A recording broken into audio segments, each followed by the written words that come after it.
जय श्री कृष्ण। राधे राधे दोस्तों, आज जो मैं लीला कथा आप लोगों के साथ शेयर करने वाली हूँ, इसे सुनकर आप लोगों का दिल भी कांप जाएगा और इसके साथ ही आप लोगों को भी बहुत गुस्सा आएगा।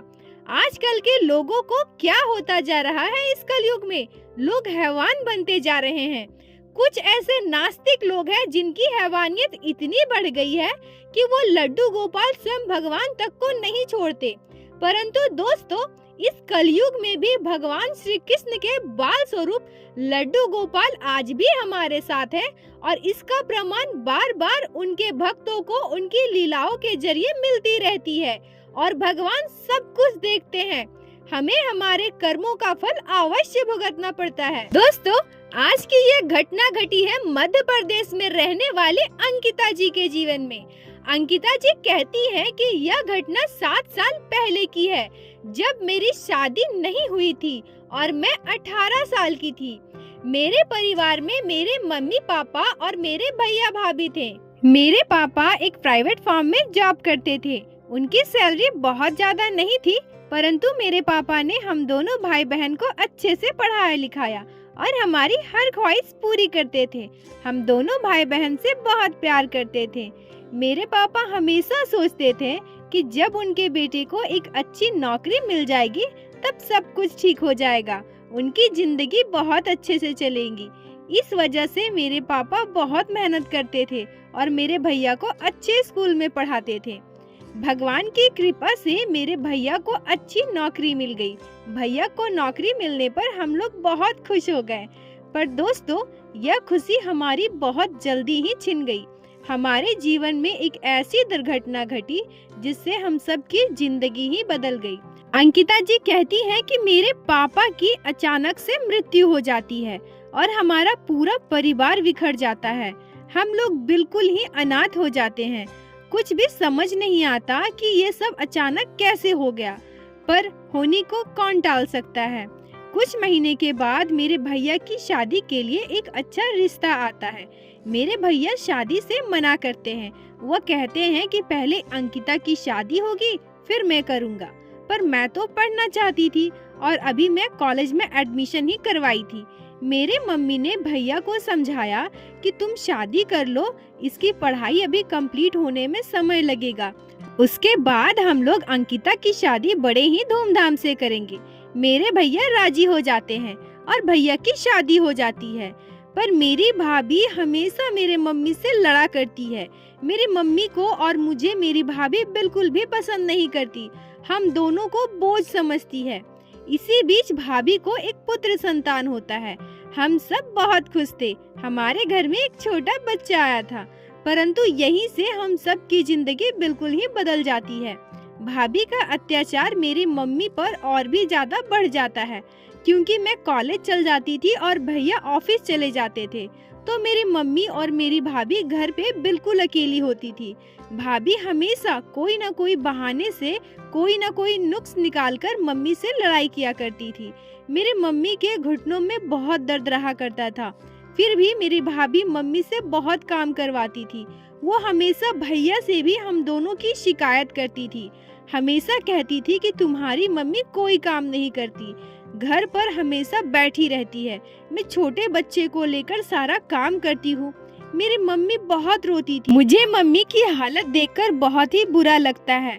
अगर मेरे पापा होते तो हम लोगों को इतना दुख कभी नहीं झेलना पड़ता। मेरे पापा भले ही गरीब थे, परंतु हमें कभी भी किसी चीज की कमी नहीं होने दी। इसी बीच मैं अपने मम्मी से कहती हूँ कि मम्मी, सबके घर में लड्डू गोपाल हैं। सभी लड्डू गोपाल की सेवा कितने अच्छे से करते हैं, कितने प्यार से करते हैं। मैंने सुना है कि लड्डू गोपाल की सेवा करने से हर मनोकामना पूरी हो जाती है। क्यों ना हम भी अपने घर पर लड्डू गोपाल को लेकर आए। मेरी मम्मी इस बात के लिए मान जाती है और हम दोनों मार्केट से एक प्यारे से छोटे से लड्डू गोपाल को लेकर आते हैं और यहीं से हमारे घर में अशांति बढ़ जाती है। अब तो मेरी भाभी को जैसे लड़ने के लिए एक और टॉपिक मिल गया था। वो हमेशा भैया से शिकायत करती थी कि मेरी मम्मी कुछ भी नहीं करती है, हमेशा लड्डू गोपाल के साथ बैठी रहती है। अंकिता जी कहती हैं कि मेरे भैया भी मेरी भाभी की बात को सुनकर हमेशा मम्मी को डांटा करते थे कि क्या यह मूर्ति लेकर आई हो, हमेशा इसके पीछे लगी रहती हो। दोस्तों, अंकिता जी कहती हैं कि इतना सब तो ठीक है, परंतु एक दिन एक ऐसी घटना घटी जिसे बताते हुए आज भी मेरे आंखों से आंसू आते हैं। और दोस्तों, जब अंकिता जी यह घटना हमें बता रही थी तो उनके आंखों से भी आंसू निकल रहे थे, वो रो रही थी। अंकिता जी कहती हैं कि रात के 9 साढ़े 9 बज रहे थे, हम लोग खाना खा चुके थे और मैं अपने कमरे में पढ़ाई कर रही थी। तभी मेरी भाभी मेरी मम्मी से कुछ काम कहती है। मेरी भाभी मम्मी से कहती है कि बाबू सो नहीं रहा है, आप इसे गोद में लेकर के बाहर टहला दीजिए, शायद सो जाएगा। मेरी मम्मी भाभी से कहती है कि बहू, अभी मैं लड्डू गोपाल को सुला रही हूँ, पहले सुला लूं, फिर आती हूँ, फिर बाबू को भी सुला देंगे। इतने में मेरी भाभी भड़क जाती है और कहती है कि हमारे बच्चे से ज्यादा इम्पोर्टेंट वो मूर्ति है, आप हमेशा इस मूर्ति के पीछे लगी रहती हो, दिन भर इसी के साथ रहती हो। और मेरी मम्मी से बहुत ज्यादा झगड़ा करने लगती है। तभी मेरे भैया बाहर से घर आ जाते हैं और मेरी भाभी मेरे भैया को मेरी मम्मी के खिलाफ भड़का देती है। मैं वहीं खड़ी खड़ी रो रही थी। मेरी भाभी और मेरे भैया दोनों मिलकर मेरी मम्मी से लड़ाई करने लगे थे। अंकिता जी कहती है कि सच में उस दिन मुझे बहुत दुख हो रहा था। मुझे लग रहा था कि मेरे पापा कहाँ चले गए। अगर मेरे पापा हमारे साथ होते तो हमारे साथ कोई ऐसा व्यवहार नहीं करता। मेरे पापा हमें कभी भी इतना दुख नहीं झेलने देते। अंकिता जी कहती हैं कि तभी कुछ ऐसा होता है जिसे सुनकर आप लोगों का कलेजा भी कांप जाएगा। भैया दौड़ते हुए पूजा घर में जाते हैं और वहाँ से लड्डू गोपाल को, जिनको मम्मी अभी सुलाई ही थी, लड्डू गोपाल को वहाँ से झटके से उठा लेते हैं और ले जाकर बाहर फेंक देते हैं। मम्मी और मैं दौड़ते हुए भैया के पीछे जाते हैं। मम्मी दौड़कर लड्डू गोपाल को उठाती है, तब देखती है कि लड्डू गोपाल का एक हाथ टूट गया है। मैं और मम्मी वहीं बैठकर रोने लगते हैं। मम्मी भैया से कहती है कि तुमने ये क्या किया, तुमने बहुत बड़ा पाप किया है। मैं भैया से कहती हूँ कि भैया आपने बहुत गलत किया है, लड्डू गोपाल का हाथ तोड़ दिया आपने। तभी भाभी कहती है कि बहुत अच्छा किया है, ये बहुत पहले करना चाहिए था। दिन भर तुम दोनों इस मूर्ति के पीछे लगी रहती हो। और भैया भाभी वहाँ से चले जाते हैं। मैं और मम्मी रोते हुए लड्डू गोपाल को लेकर घर में आते हैं। अंकिता जी कहती हैं कि अगले दिन सुबह मेरे भतीजे के साथ एक दुर्घटना घटती है। मेरा भतीजा 3 साल का था। वो सीढ़ियों पर से गिर जाता है और मेरे भतीजे का हाथ टूट जाता है। और मेरे भतीजे का वही हाथ टूटता है जो हमारे लड्डू गोपाल का टूटा था। हम सब लोग बहुत परेशान हो जाते हैं। मैं भैया को कॉल करती हूँ। भैया आकर बाबू को हॉस्पिटल लेकर जाते हैं और उसके हाथ में पट्टी करवाकर घर ले आते हैं। भाभी बहुत रोने लगती है। परंतु दोस्तों, उस रात एक ऐसी चमत्कारी घटना घटी जिसे मेरे भैया भाभी को नास्तिक से आस्तिक बना दिया। अगले दिन सुबह मेरी भाभी चिल्लाते हुए मम्मी के पास आती है और मम्मी को पकड़ के रोने लगती है। मेरी मम्मी भाभी से कहती है कि अरे बहू, तुम रो क्यों रही हो, सब ठीक तो है ना, बाबू ठीक है ना। मेरी भाभी बहुत रोती है और कहती है, माँ जी मुझे माफ़ कर दीजिए, मैंने आपको बहुत दुख दिए हैं। मैंने हमेशा लड्डू गोपाल की सेवा करने से आपको रोका है, हमेशा लड्डू गोपाल को भला बुरा कहा है, मुझे माफ़ कर दीजिए ना माँ जी। मेरी मम्मी कहती है कि बहू तुम चुप हो जाओ, बताओ हुआ क्या है। तब मेरी भाभी कहती है कि मम्मी जी, मेरे सपने में लड्डू गोपाल आए थे और मुझसे कह रहे थे आप मुझे बिल्कुल पसंद नहीं करती ना, पर मैं तो आपके घर पे रहना चाहता हूँ। मेरी मैया मेरी कितनी अच्छे से सेवा करती है, मुझे भोग लगाती है, मेरा श्रृंगार करती है, और आप मेरी मैया को रोकती हैं। क्या आपको मेरा यहाँ रहना पसंद नहीं है? मैं तो यही रहना चाहता हूँ आप लोगों के साथ। देखो ना मैया, मेरा हाथ टूट गया है, मुझे कितनी दर्द हो रही है। क्या आपको मेरी तकलीफ से तकलीफ नहीं होती? और भाभी कहती है कि इतना सुनते ही मेरा सपना टूट जाता है कि भैया भाभी और हम सबको समझने में देर नहीं लगती कि मेरे भतीजे के साथ जो हुआ है वो किस वजह से हुआ है।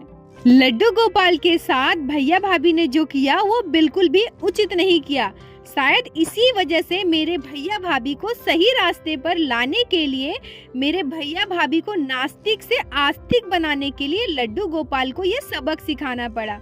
मेरे भैया भाभी ने जो किया उसके सजा के तौर पर ये बहुत ही छोटी चीज है। बहुत बड़ी सजा मिलनी चाहिए थी, क्योंकि भगवान के साथ ऐसा व्यवहार करना कहाँ तक उचित है। परंतु हमारे गिरधर, हमारे कान्हा इतने दयालु है कि कभी किसी का बुरा नहीं कर सकते। इसलिए शायद हमारे भतीजे को बहुत छोटी सी तकलीफ देकर सबक सिखाया है। अंकिता जी कहती हैं कि उस दिन से मेरे भैया भाभी भी लड्डू गोपाल की सेवा करने लगे। उसके बाद से मेरे भैया भाभी और मेरे मम्मी मिलकर लड्डू गोपाल की सेवा करते थे और लड्डू गोपाल की सेवा हमारे घर पर बहुत अच्छे से होने लगी।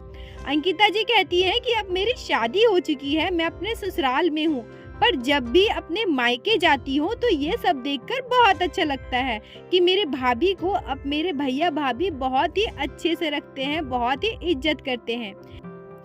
इस घटना के बाद मेरे भैया भाभी में बहुत बड़ा बदलाव आया है। मेरी मम्मी की और लड्डू गोपाल दोनों की बहुत अच्छे से सेवा करते हैं। बोलो बाके बिहारी लाल की जय, लड्डू गोपाल की जय, जय जय श्री राधे।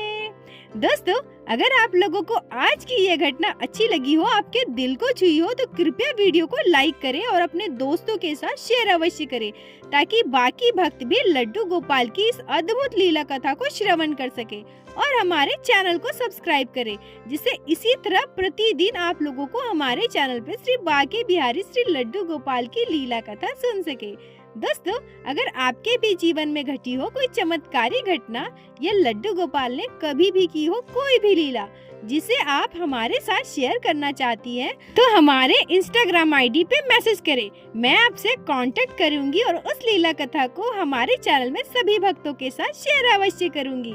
राधे राधे दोस्तों।